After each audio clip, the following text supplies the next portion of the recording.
اپنے حقوق مانگنا بھول گئے. اور سب سے افضل جہاد کیا ہے جانتے ہو؟ سب سے افضل جہاد میں آپ کو بتاتا ہوں نا، آپ بھی جہاد کرو. کیسا جہاد؟ حضور پاک سے پوچھا کہ سب سے افضل جہاد کیا ہے؟ تلوار کا، نیزے کا، بھالے کا، کون سا جہاد؟ اس زمانے میں بندوق کا، بارود کا نا. میں حدیث پڑھتا ہوں، اللہ کے نبی صلی اللہ علیہ وسلم نے فرمایا افضل الجہاد کلمۃ الحق عند سلطان جائر. میرے آقا فرماتے ہیں سب سے افضل جہاد ظالم بادشاہ کے سامنے حق بات کرنا ہے. جو آج آپ کر سکتے ہیں، آج کر سکتے ہیں الحمدللہ. اس منبر سے کے خلاف بولوں گا، یہ افضل الجہاد ہے، کیونکہ وہ ظالم ہے اور ایک طرفہ ظلم کے شکار ہیں یہ لوگ. ایک طرفہ ظلم. میں اس بات سے خوف نہیں کر رہا ہوں، اس لیے کہ تمہاری غلط نیتیوں کی وجہ سے، غلط پالیسیوں کی وجہ سے آج ملک کے امان کو خطرہ ہے.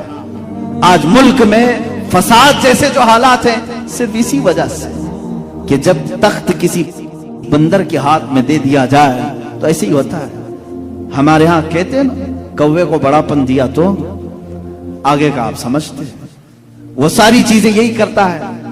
اور کسی بندر کے ہاتھ میں اگر لڈو آپ پکڑا دیں، اسے معلوم نہیں لڈو کھاتے کیسے، گھمائے گا گھمائے گا گھمائے گا، پوری بوندی جھڑ جائے گی، ہاتھ میں کچھ نہیں رہے گا. یہ پچھلے 6 سال سے گھما رہا ہے لڈو کو اور سب جھڑ چکا. تقریباً بینکیں کرپٹ ہو گئی، کمپنیاں بک گئی. دیکھ نہیں رہے آپ لڈو کو کیسے گھما رہے ہیں؟ اور اس وقت تک گھمائے گا جب پورا لڈو ختم ہو جائے. برا لگ رہا ہے آپ کو؟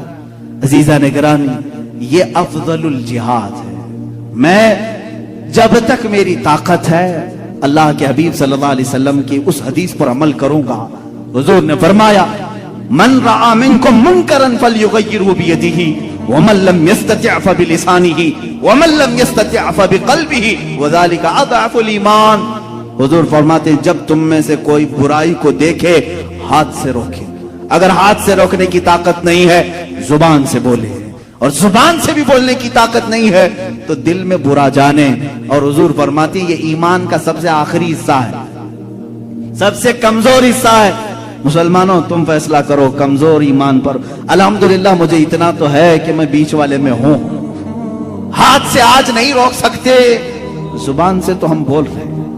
ہم اپنی زبان کا استعمال برائیوں کے خلاف اس لیے کر رہے ہیں، حدیث رسول میں ہے جب برائی دیکھو تو زبان سے روکو.